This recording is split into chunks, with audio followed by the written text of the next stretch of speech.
반갑습니다. 오늘 말씀의 제목이 나를 기억하는 가운데 이것을 행하랍니다. 예수님께서는 이 십자가 사건이 있기 전에 십자가에서 찢기실 당신의 거룩한 육체와 거기서 흘리실 당신의 피에 대한 의미를 성도들이 잊지 않도록 이 빵을 떼고 빵을 먹고 잔을 마시는 그런 의식, 주의 만찬이라고 하죠. 이 의식을 행하도록 하나님이신 예수님 당신께서 직접 명령을 내리셨습니다. 그 명령이 바로 누가복음 22장 19절, 고린도전서 11장 24절, 고린도전서 11장 25절에 공통으로 나와 있는 나를 기억하는 가운데 이것을 행하라, 이 명령입니다. 오늘 이 시간에는 주 예수님이 하늘로 가시기 전에 우리들한테 주신 그 명령을 묵상해 보고자 합니다. 어떤 명령이라고요? 나를 기억하는 가운데 이것을 행하라. 이 명령 보면 반복해서 실행하라고 주신 명령입니다. 만찬 예식입니다. 근데 이 식사 예식의 참여는 아무나 하는 게 아닙니다. 그리스도 안에 들어온 사람, 이미 구원의 확신을 가지고 있는 사람만 참여하는 겁니다. 오늘은 누가 이 명령을 받아들여야 되는가? 언제까지 이 명령을 수행해야 하는가? 무엇 때문에 이 명령을 받아들여야 되는가? 이런 등등에 대한 기본 사항들을 살펴볼까 합니다. 거기 별표에 보면 영어 단어를 3개 다 적어놨죠? 자, 예수님께서는 십자가 사건 전에, 당신이 죽임 당하기 전에 이 제자들과 함께 저녁 식사를 함께 하셨어요. 영어로 서퍼, 한자 한국말로 만찬을.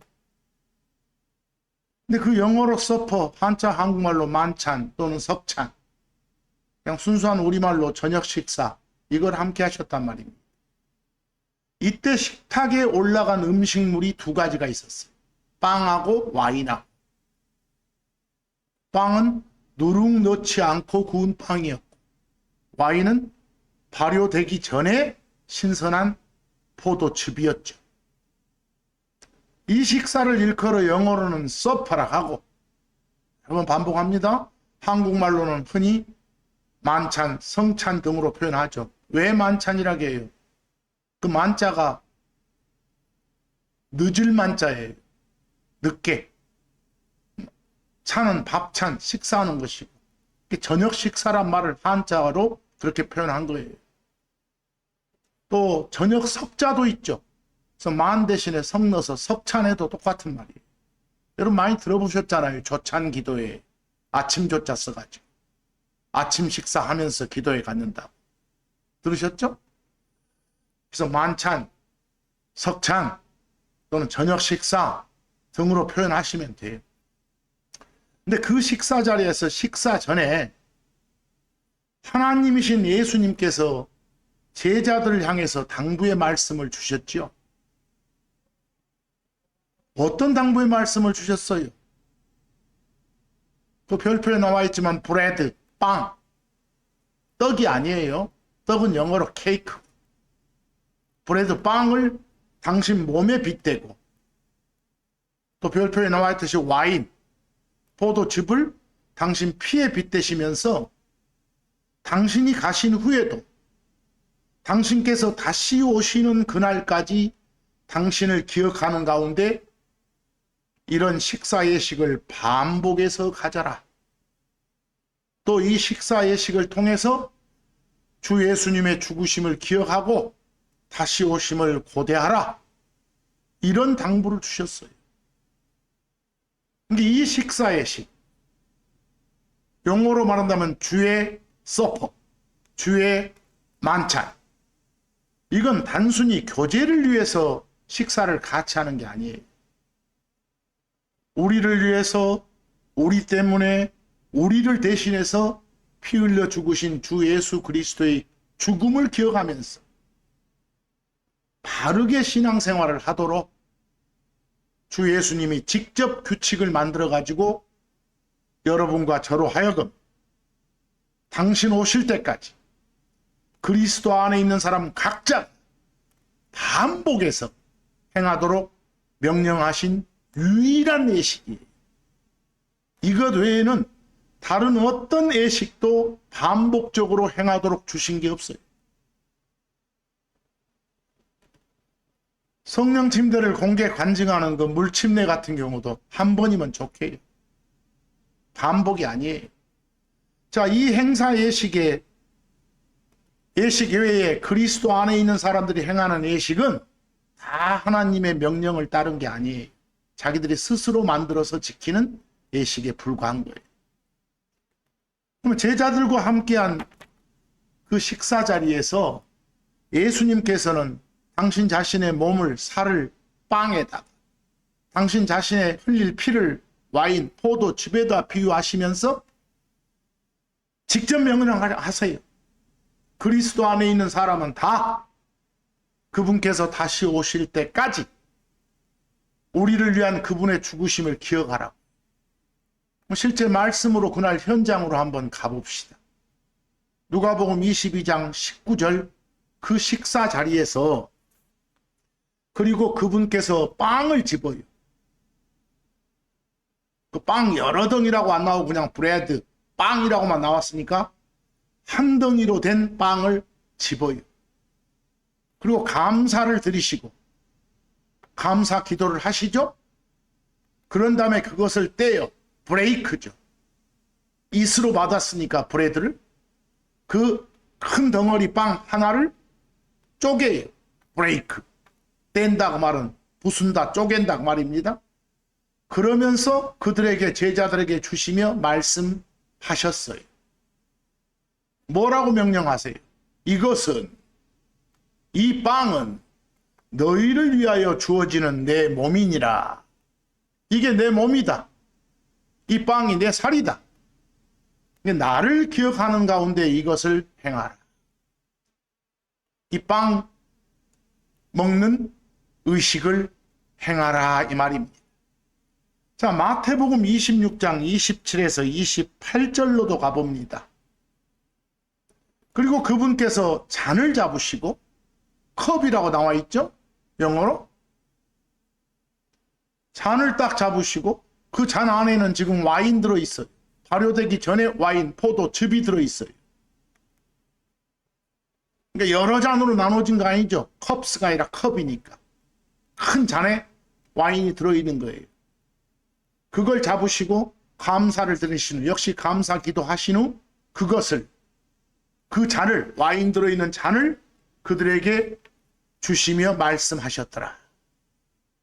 돌아가면서 이제 그 잔은 하나인데 그 속에 있는 와인을 나눠 마시겠죠? 자, 너희는 그것을, 그 잔 속에 들어있는 와인을 다 마시라 말입니다. 잔 자체를 마실 수는 없으니까. 이것이 이 잔 속에 들어있는 와인이 죄들의 사면을 위해서 다수를 위해, 모두를 위해가 아니에요. 다수를 위해 흘려지는 나의 피, 곧 새 언약의 피이기 때문이니라 라고 했습니다. 그러니까 마셔라고요. 여러분, 마태복음 26장 28절에서 모두를 위해 그러지 않았고 많은 사람들 혹은 다수 그러죠. 포맨이니까 다수를 위해라고 하신 건 뭐예요? 예수님께서는 십자가에서 흘리실 당신 피가 바로 그 이사야 대언자가 예언했던 다수의 죄를 대속하기 위해서 흘려지는 피라는 것을 제자들한테 지금 선포하신 거예요.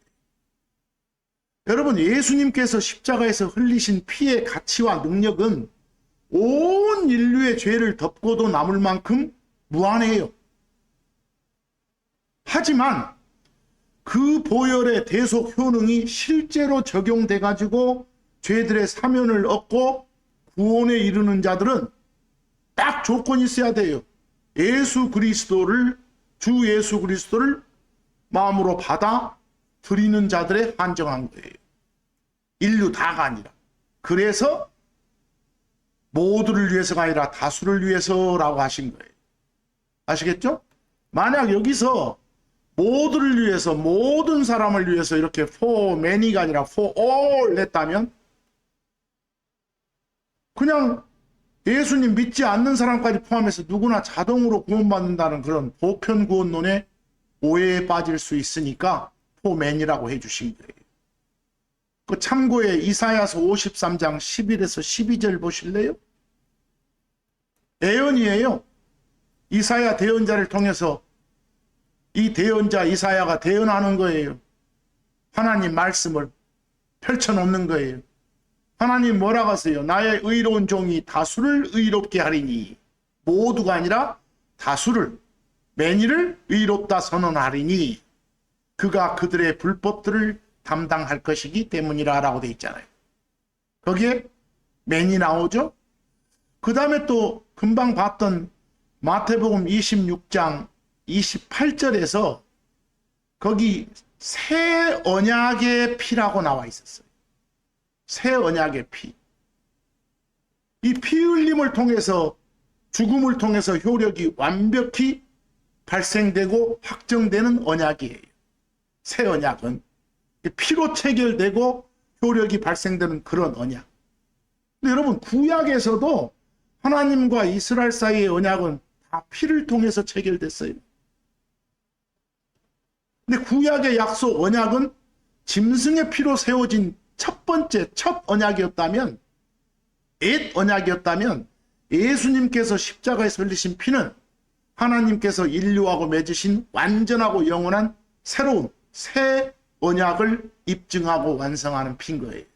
그래서 새 언약의 피라고 하는 거예요. 참고로 출애굽기 24장 8절 보세요.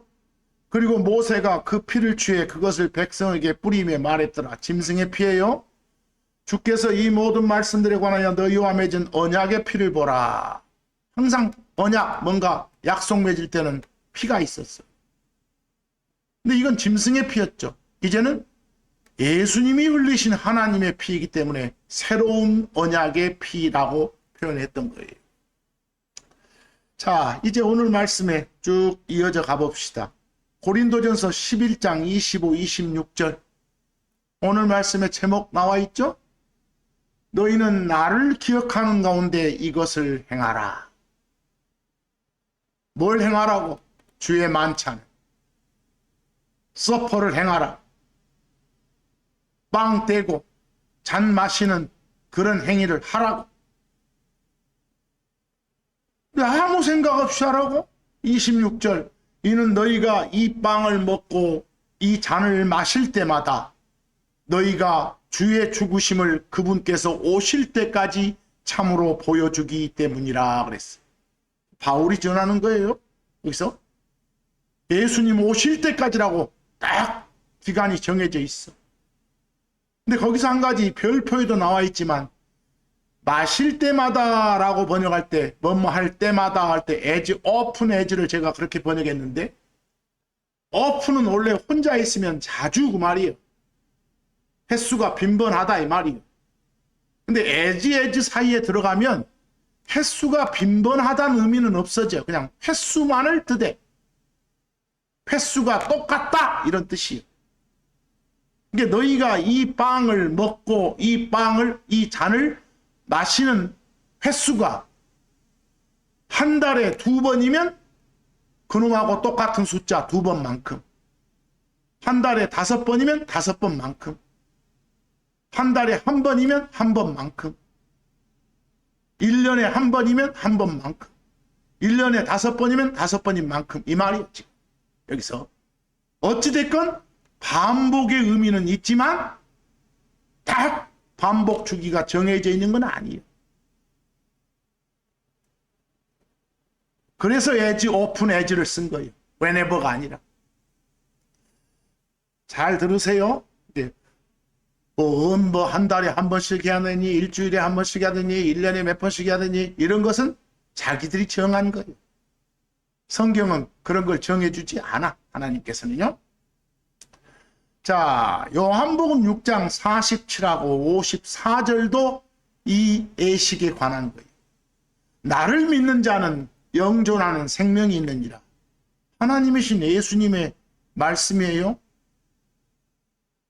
믿는다, 빌리브 한다고 말은 의지적으로 마음에다 받아들여서 심는 거요. 의지적인 수용을 말해요. 빌리브는. 그러니까 예수를 주요 그리스도로 마음속에 받아들여가지고 마음속에 심는 자는, 심어진 그게 바로 페이스, 믿음이죠. 그런 자에게는 영존하는 생명이 있느니라 그랬어. 그런 자는 그 순간부터 절대 하나님과의 관계가 끊기지 않고 계속해서 살아있는 거다, 이 말이에요. 근데 이걸 54절에 가서 달리 표현을 하시잖아. 같은 말을 다르게 표현해. 누구든지 내 살을 먹고 내 피를 마시는 자에게는 다 영원한 생명이 있느니라. 영존하는 생명이나 영원한 생명은 약간의 뉘앙스 차이는 있지만 같아. 근데 조건이 뭐예요? 누구한테 생명이 있다고 그래? 믿는 자에게.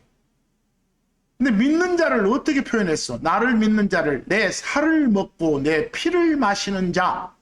아, 그럼 예수님 살을 먹고 예수님 피를 마신다, 이 말은 예수님을 빌리브한다, 마음으로 받아들인단 말이구나, 소위 말하는 믿는단 말이구나, 이렇게 하셔야 되겠죠. 모를 것 같으니까 설명해 주는 거예요.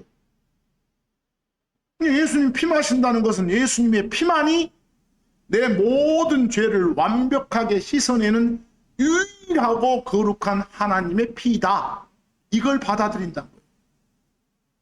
그 피의 효능이 내 죄에 완전히 적용이 되었다, 이걸 받아들인다는 거예요.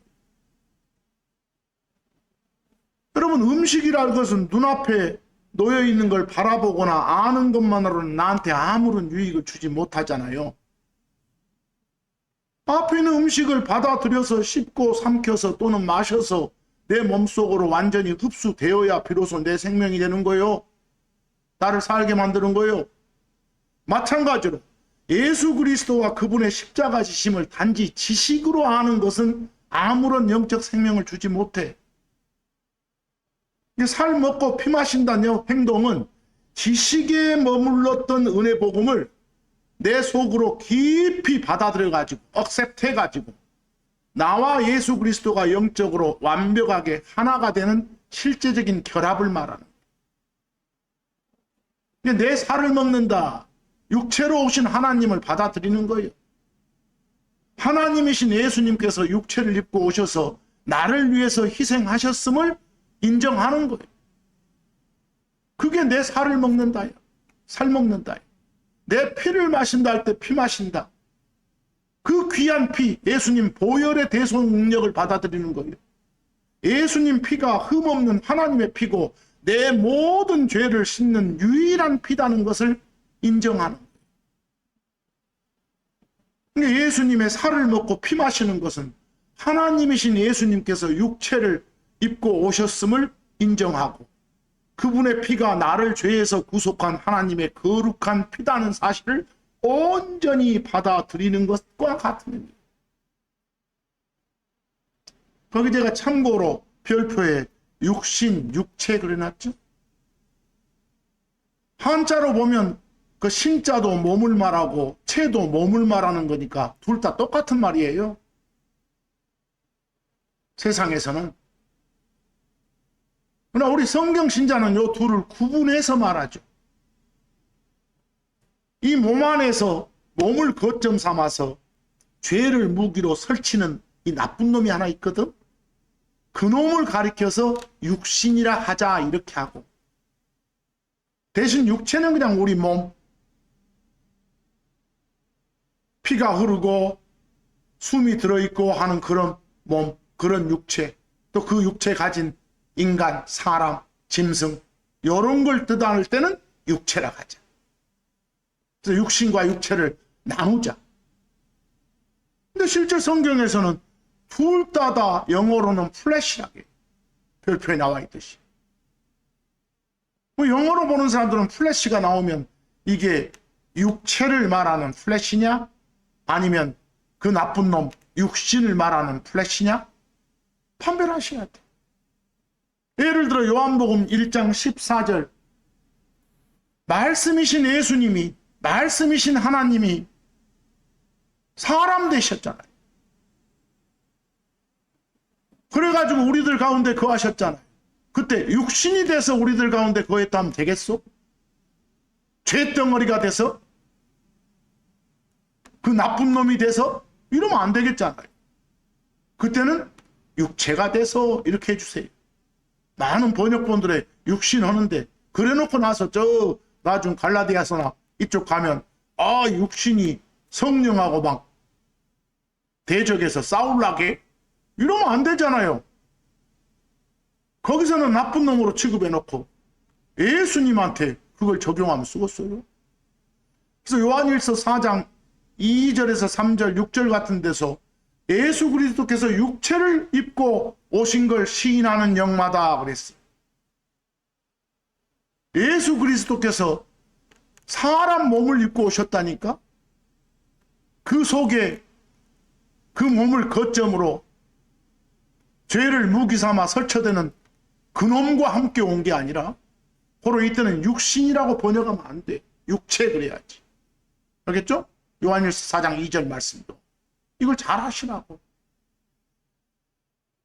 그러니까 육체는 하나님께서 만드신 요 피지컬한 물질적 몸 자체다. 이렇게 생각하시고 또는 그걸 가진 사람으로 이렇게 확장해서 번역할 수도 있다. 이렇게 하시고 육신은 이 육체를 거점 삼아서 죄를 무기 삼아 설치는 이 성령님의 대적자 그 나쁜 놈이다. 이렇게 하시라. 꼭 구분해서 두 개 말하세요.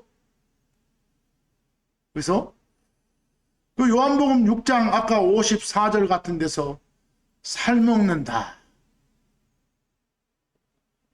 이 말을 다시 이제 설명해 보세요. 육체 넣어가지고 흠없는 육체를 입고 오신 예수 그리스도임을 마음으로 받아들인다. 빌리브한다. 이렇게 하라고요. 예수님께서 내 살 먹어라 라고 하실 때 그 살은, 그 육체는 죄의 거점인 육신이 아니라 하나님께서 친히 입으신 거룩한 육체를 말한다 이 말이에요. 근데 두 번째 피를 마신다 할 때도 그 피는 아까 뭐라 하겠어요? 하나님 피고 흠없는 피임을 받아들인다겠죠? 거기서 성경에서 피는 어째요? 생명이에요. 피 흘린다 이 말은 죽는다. 근데 성경은 명확히 뭐라고 한 줄 아세요? 피 흘림이 없으면 죄들의 용서, 죄 사함이 없다게. 히브리서 9장 22절에 피 흘림 없이는 사명이 없느니라고 나오잖아요. 그래서 이 말씀을 마음에 심어서 받아들이는 것, 그것이 바로 피에 대한, 피의 효능에 대한 믿음인 거예요. 여러분, 성경이 말한 믿음은 하나님의 말씀이 마음에 심어져 가지고 그걸 신뢰하고 충성을 하는 거, 그게 믿음이에요. 각색에서 심은 건 믿음이 아니에요. 그건 세상이 말하는 믿음이고 빌리프고 지 확신이지. 그것은. 성경에 보면 예수님 피는 단순한 인간의 피가 아니고 하나님 피라고 하잖아요. 그 사도행전 20장 28절 보세요. 에베소 교회 그 장로들, 목사들 다 이렇게 모아놓고 바울이 설교하는 대목에서 하시는 말이에요. 그러므로 너희 자신들에게 그리고 온 양떼에게 주의를 기울이라. 성령께서 너희를 그들에 대한 감독자들로 삼으사. 성경에 감독 그러면 목사하고 같은 말이에요. 장로 그래도 목사하고 같은 말이에요. 감독자들로 삼으사 그분께서 성령을 말해요. 그분께서 하나님께서 자기 자신의 피로 사신. 와, 십자가에서 흘린 피가 하나님의 피 맞네. 예수가 하나님 맞네. 이 말씀이. 그래가지고 하나님의 교회를 먹이게 하셨느니라 그랬어. 목사들, 감독들, 장로들이 하는 일이 말씀이란 양식으로 성도들 먹이는 거예요. 성도들의 모임이 교회니까. 그래서 베드로전서 1장 18에서 19절도 가보세요. 거기 19절 말씀 봐보세요. 흠없고 점없는 어린 양의 것과 같은 그리스도의 보배로운 피로, 예수님의 보배로운 피로, 보혈로 너희가 구속받았다. 피로 구속받았구나. 피로 죄를 씻음받았구나. 이 말 그대로 인정하고 마음속으로 그렇구나 라고 신뢰하고 충성하는 게 여러분의 구원받은 페이스 믿음이라고요. 오늘 말씀으로 조금 더 연락하게 해서 9절 더 봅시다. 요한복음 6장 48, 51절입니다. 예수님이 직접 뭐라고 하십니까? 내가 그 생명의 빵이니라. 당신을 빵이래요.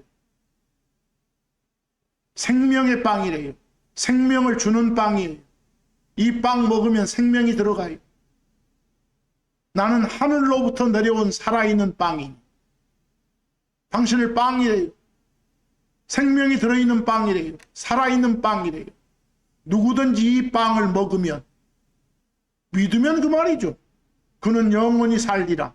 영생을 얻으리라 이 말이에요. 그리고 내가 내가 세상의 생명을 위해 줄 빵은 내 살이니라. 다 나오죠. 그대로 설명하잖아요. 내 살을 먹어라. 나라는 빵을 먹어라. 결국 나를 먹어라. 나를 빌리브하라. 내가 육체를 입고 사람 된 그 하나님이심을 받아들여라. 유일한 구원자임을 받아들여다 이 말 아닙니까?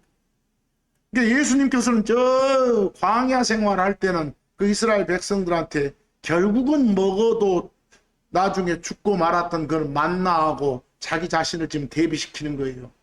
자신이야말로 진짜 빵이라는 것을 말씀하시는 거예요. 보세요. 다시 말하지만 여기서 예수님이 말씀하신 살은 죄를 무기로 성령님 대적하는 육신이 아니에요. 육체예요.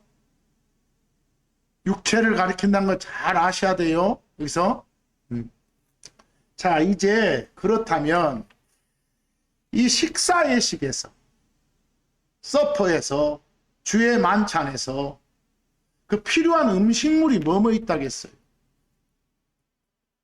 빵도 있고 와인도 있다겠잖아요. 빵도 있고 와인도 있고. 브레드, 빵은 어쩐다? 떡이 아니다. 어떤 번역본은 떡 브랜드, 떡이 아니에요. 빵, 브레드다. 누룩 넣지 않고 구운 빵이다. 누룩은 죄를 상징이니까 들어가서는 안 돼. 또 한 가지가 와인이었어. 먼저 빵에 대해서 알아보면 거기 참고처럼 레분이 들어가면 안 돼. 누룩, 그게 들어가서 구워진 빵은 안 돼. 왜? 성경에 나오는 레분, 누룩은 다 나쁘다는 거예요. 마태복음 16장 6절 보면 예수님이 조심하라는 게 있어. 바리새파 사람들의 그리고 사두개파 사람들의 누룩을 주의하고 조심하라. 주의하고 조심할 대상이면 나쁜 거지. 뭐 누룩은 나쁜 거구나. 고린도전서 5장 8절 바울이 전한 말씀에도 악의와 사악함의 누룩 그랬어. 그 멜리스, 악이란 그 나쁜 뜻, 악하단, 사악함, 위키드니스와 함께 쓰인 게 누룩이요. 일관적으로 누룩은 나쁜 거예요. 만약 주님의 몸을 상징하는 빵에다가 누룩 넣지 않는, 누룩 없는 빵을 사용해야 한다면, 왜? 죄가 없는 예수님을 나타내야 되니까. 누룩 않는 빵을 사용해야 한다면 당연히 주님의 피를 상징하는 와인도 어찌하겠소. 부패되기 전이야겠지. 발효되기 전이야겠지. 발효 과정을 거치지 않은 순수한 와인이야겠지. 뭐 술이면 안 되겠지. 포도 즙이야겠지. 상에 오르는 그 음식물 두 가지가 누룩 안 넣고 구운 빵하고 발효되기 전에 와인, 포도즙하고요. 포도주 넣고 마시지 말고. 그래서 여러분들 알코올 발효는 효모가 당분을 막 파괴해가지고 부패시키는 생물학적인 과정이요. 따라서 부패와 변질의 결과물인 이 알코올 술은 썩음과 죄를 전혀 알지 못하는 예수 그리스도의 흠없고 점없는 하나님의 피를 대변할 수가 없어. 아까 그랬잖아요. 예수님 피는 인간의 부패한 피가 아니라 하나님의 피라고 말했잖아요. 사도행전 20장 28절에서 아까. 썩거나 변질되지 않은 영원한 대속의 피라니까. 여기서 나중에 시편, 거기는 기록 안 했습니다만 시편 16편 10절이나 사도행전 2장 31절 보면 예수님 몸 육체가 썩지 않음을 보셨다고 나오잖아요. 죄가 없으니까. 당연히 흘리신 피도 보혈이라 한 이유가 뭐예요? 죄나 부패와는 전혀 상관없는 그런 완벽한 피였단 소리예요.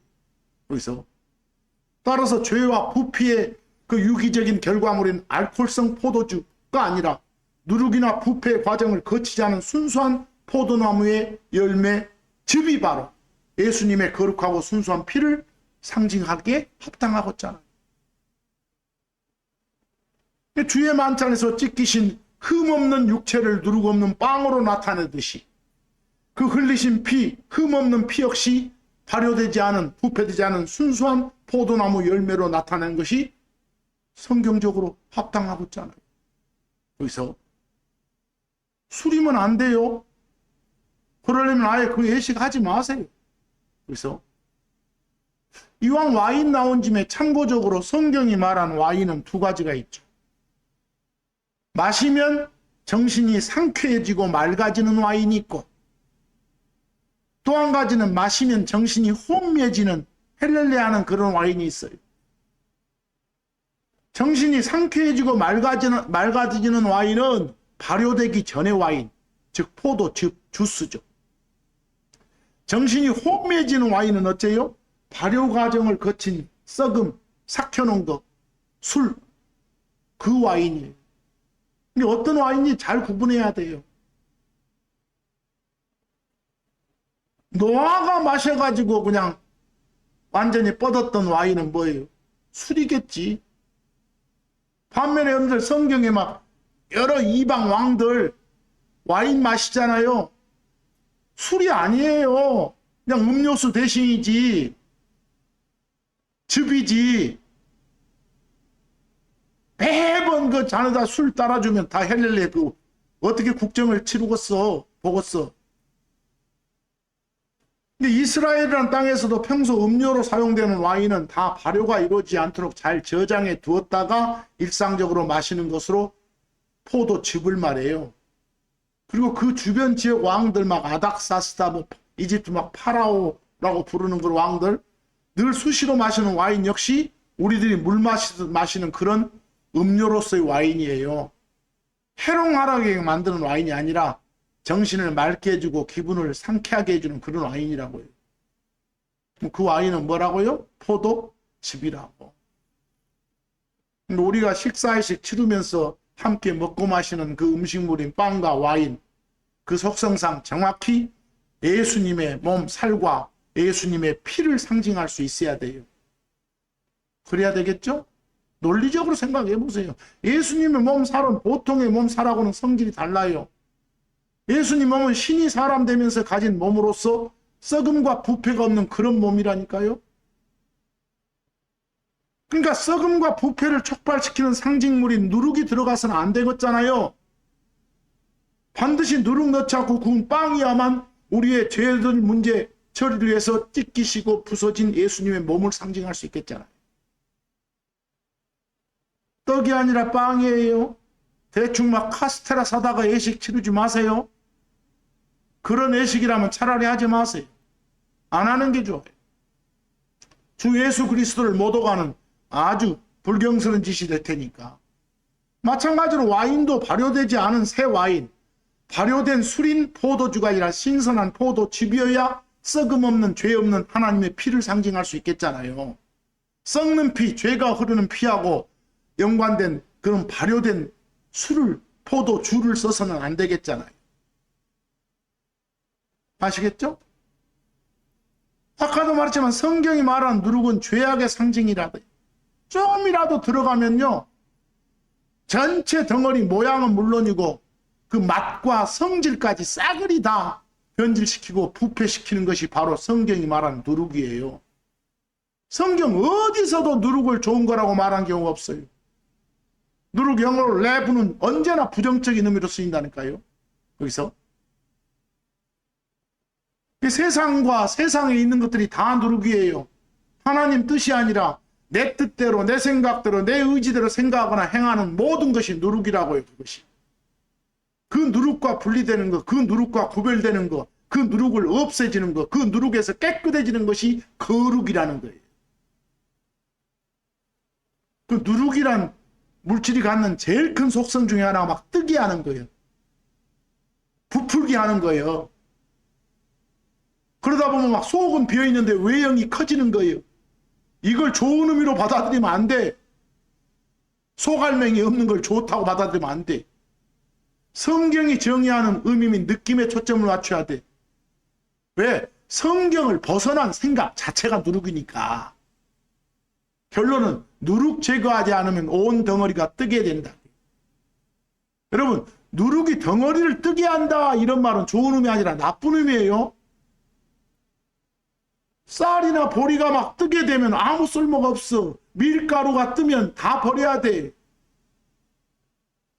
그 뜬단 말이 그런 말이요. 바로 서퍼 예식에 누룩이 들어간 빵이 돼서는 절대 안 돼. 그 갈라디아서 5장 9절 뭐라게요? 적은 누룩이 누룩 조금만 넣어도 양을 온 덩어리를 뜨게 하느니라. 누룩은 좋다 안 좋다? 안 좋다. 또 전체를 막 뜨게? 와, 이러지 말고 제발. 국어가 안 되는 거지 그것은. 그런 말 잘 보시라고. 그래서 그리고 누가복음 13장 20에서 21절 가보면 그 예수님이 비유를 들어주시는데 누룩이 들어가. 안 좋은 거예요, 누룩은. 그리고 다시 그분께서 말씀하셨더라. 내가 하나님의 왕국을 무엇에 비할까? 그것은 어떤 여자가 가져다가 가루 세매저 속에 요걸 막 한국 양재는 단위로 돼, 말, 홉 할 때 말이라 하는데 말하고 전혀 달라요. 그냥 매저라 하세요. 거기 영어로 돼 있으니까. 가루 세매저 속에 숨겨 넣어가지고 마침내 전부가 뜨게 된 누룩과 같으니라 그랬어.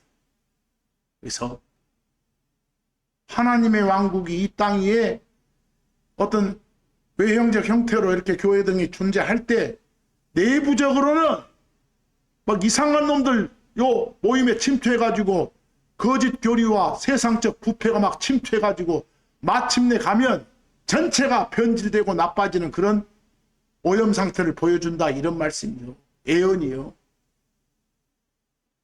하나님의 왕국은 보이지 않는 왕국이에요. 지금 우리가 누리는 이런 왕국이요.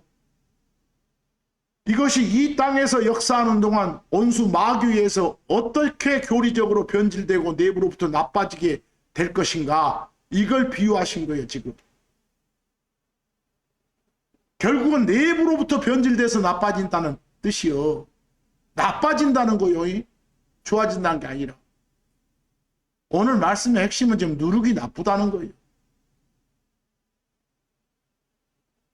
주의 만찬에 대해서 설명하고 있으니까. 그 다음 별표 가보세요. 영어 단어를 많이 적어놨죠. vine, grape, cluster, wine, vineyard. 여기 학생들이면 잘 아셔야 돼. 맨 앞에 vine은 뭐예요? 포도나무요. 나무, 포도나무. 그레이프는 그 포도나무에 열린 포도 한 알 한 알이 그레이프요. 포도알, 우리말로 굳이 한다면. 클러스터는 그 알이 여러 개 뭉쳐있는 덩어리, 송이. 한 송이, 두 송이 할 때 송이. 그 속에는 그레이프가 여러 개 들어있죠? 송이. 와인은 뭐고? 그 그레이프 속에 들어있는 액체고. 그레이프 속에 들어있는 액체, 그 안에 들어있을 때도 와인. 그놈이 밖으로 나와가지고 나중에 발효되고 난 뒤에도 와인. 이해하겠어요? 근데 요즘 현대인들은 와인 하면 뒤에 것만 생각하는 거예요. 성경은 둘로 나뉘는데, 그 다음 빈녀들은 그런 바인이 여러 그루 심어져 있는 밭, 포도밭, 포도원. 알겠죠? 그런 걸 좀 잘 기억하시오. 현대 영어에서 와인은 알코올 들어있는 술만 뜻하지만 원래 와인은 어쩐다고? 이 성경 기록 당시 이 와인은 발효된 술만 아니라 다 짜낸 거, 발효되기 전에, 짜내기 전부터 그 그레이프 속에 들어있는 액체까지 포괄하는 단어였다니까. 참관 봐보세요. 이사야서 65장 8절. 주가 이같이 말하노라. 잘 봐. 포도송이에서, 거기 클러스터 나오죠? 아직 요 송이를 나무에서 안 떼어냈어. 그러나 그 송이에 포함된 그런 그레이프 한 알 한 알 속에 액체 들어있겠죠? 거기에 들어있는 게 새 와인이래. 그 포도 송이에서 새 와인이 발견되나니 그랬어. 와인은 액체인데, 즙인데, 액체인데 지금 포도 송이 안에서 그 따내가지고 완전히 으깨기도 전에 그때도 와인이라고. 그 와인은 당연히 한국말로 바꿔 표현한다면 포도즙이 돼야 되겠지. 하지만 잠언 20장 1절은 뭐예요? 야, 와인은 조롱하게 하는 것이고 독한 음료, 독주는 날뛰게 하는 거야. 좋단 말이야, 나쁘단 말이야. 나쁘단 말이야. 주사 부리는 것이 주사 부리게 만드는 게 와인이란 소리요. 술 처먹고 욕하고 말이요. 그런 거. 요 와인은 당연히 발효된 후에 술을 말하는 와인이지. 굳이 바꿔 표현한다면 포도주지. 주. 하겠어요? 여러분 또 취하게 하는 것하고 막 즐겁게 기쁘게 하는 것하고는 달라. 성경에서 막 술에 취해가지고 비틀거리거나 정신 잃는 그런 해롱해롱하는 상태는 기쁨으로 표현하면 안 돼. 그럼 방탕과 조롱과 어지러움 등으로 표현해 줘야지. 그건 주사니까. 그래서 시편 104편 한번 봐보세요. 시편 104편 14에서 15절. 거기도 와인이 나와요. 그 넷째 줄에 15절에 사람의 마음을 뭐하게? 즐겁게 하는 와인, 기쁘게 하는 와인 그랬어. 근데 그 뒤에 병렬 구조가 뭐라고 봐봐? 그 다음 줄에 그의 얼굴, 사람의 얼굴을 빛나게 해주는 오일, 기름 그랬어. 그 다음 줄에 사람의 심장을 강하게 해주는 빵 그랬어. 빵 먹으면 심장이 강해진대. 와. 다 뭔가를 좋게 만들어주는 거예요. 그럼 그때 와인은 사람의 마음을 해롱해롱하게 하는, 헷가닥하게 만드는 게 아니라 즐겁게 기쁘게 해주는 와인이에요. 이 와인이 만약에 술로서 와인이라면 알코올로 인해서 뇌와 이성을 마비시켜가지고 해롱해롱하게 만드는 것이 돼야.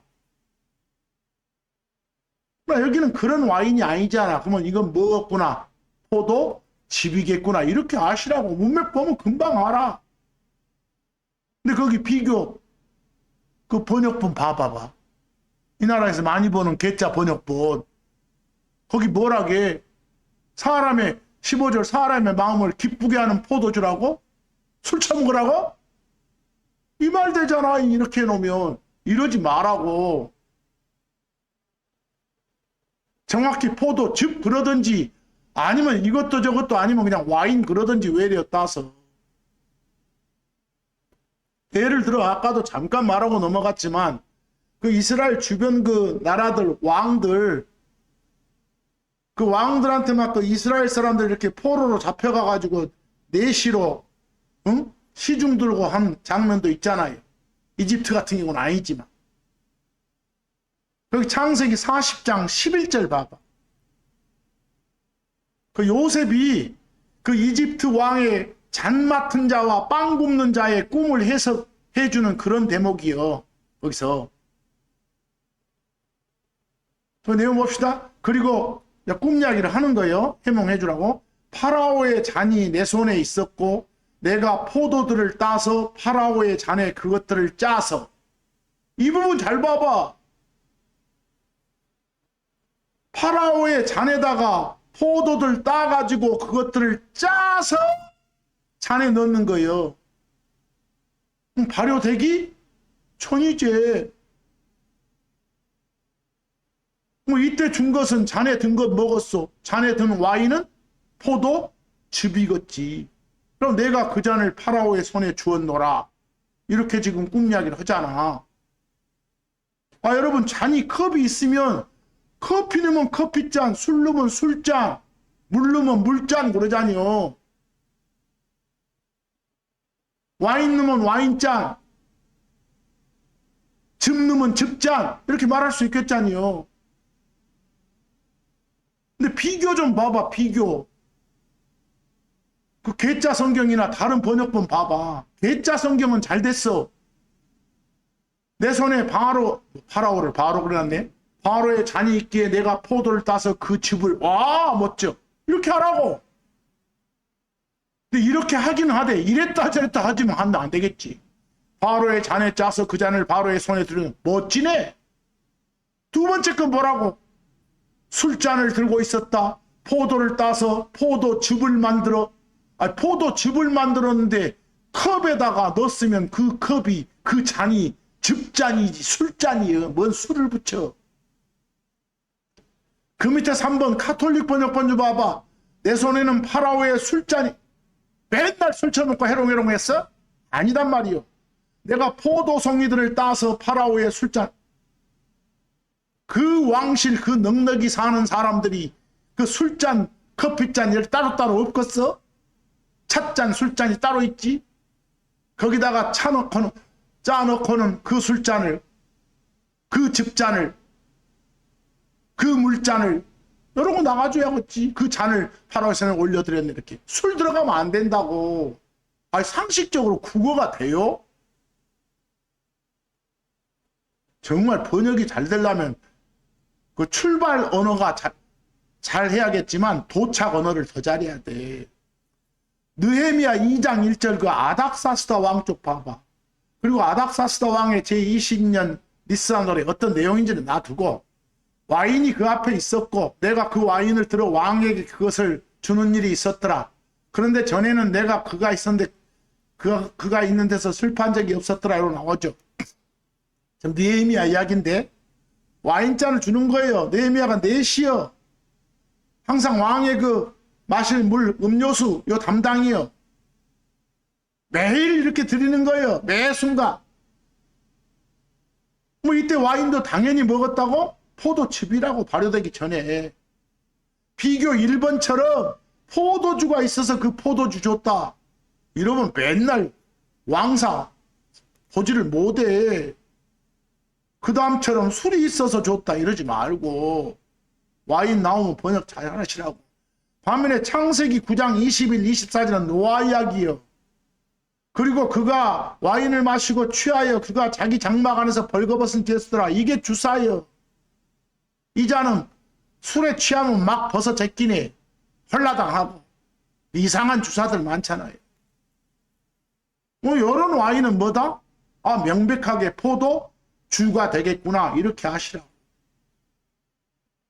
그 참고에 사무엘하 6장 18, 19절에도 그런 이야기가 나와.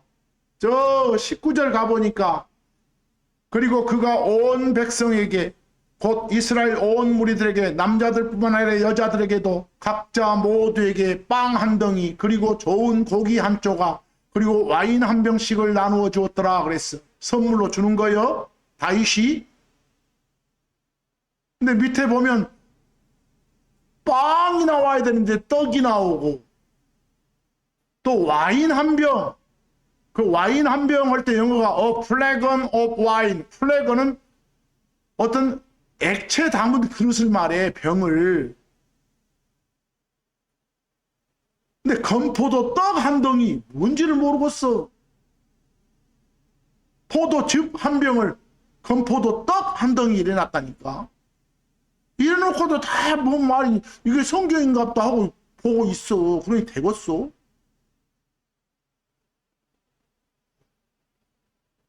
역대기상 16장 2절 3절에서 맨 끝에 보면 와인 한 병씩을 나눠줬다 그러잖아요. 이런 자리에다 건포도 떡 한 덩이씩 이러지 말라고. 그래서 아까도 말했지만 그 별표 다시 해봐서 뉴 와인 하면 뭐라고? 와인은 와인인데 뉴, 새 와인이에요. 아무래도 발효 전 와인을 특별히 지칭할 때 뉴를 붙이면 좋겠다. 안 붙이면 문맥으로 파악하고, 안 붙이면 문맥으로 파악하고. 여러분들 마태복음 9장 17절 잘 보세요. 먼저 비교를 한번 봐보세요. 그 비교에 나온 말이 과연 말인지 말이 아닌지를 판별해 보세요. 그 마태복음 9장 17절 비교 1번, 2번 있잖아요. 그게 말이 되는가 한번 봐보세요. 비교 1번 새 포도주를 주라겠어요? 술이라겠어요? 발효 끝난 술? 아니 술은 새 것이건 오래된 것이건 3년 산이건 12년 산이건 술은 술이에요. 근데 그걸 낡은 가죽 부대에 넣지 아니하나니 그렇게 하면 부대가 터져가지고 다 쏟아져 버리고 부대도 버리게 된다 이랬어. 여러분 천이나 가죽이 낡어 부대를 만들었는데 거기다가 뭘 넣었어? 액체를. 근데 이 액체가 막 발효 과정에서 막 팽창해가지고 부풀어 오르다 보면 터져버려. 그 천으로 가죽으로 된 부대가 헐었으면 낡았으면 터져본다니까. 나 거기다가 발효될 걱정이 없는 액체를 집어넣으면 그냥 그대로 팽창 않고 있어. 3년산을 넣건 12년산을 넣건 그대로 있으니까 안 터져. 비교 1번 앞쪽이 한국말이 되냐고. 아니 술을 그 새 부대가 아니라 아주 그냥 그 낡은 부대에다가 넣으면 그게 터진다고? 가만히 다른 어떤 외적 충격을 가하지 않는 이상 그대로 놔두면 그대로 있다니까 안 터지고. 비교 2번도 마찬가지고 여기서 주가 아니라 뭐라고 했어? 즙. 새 포도즙, 새 와인. 새 와인을 낡은 부대에다 넣었다고 해봐. 뭐 그 속에서 막 발효되는 과정에서 팽창이 갖고 탁 터져본다니까. 상식적으로 그렇지 않겠어.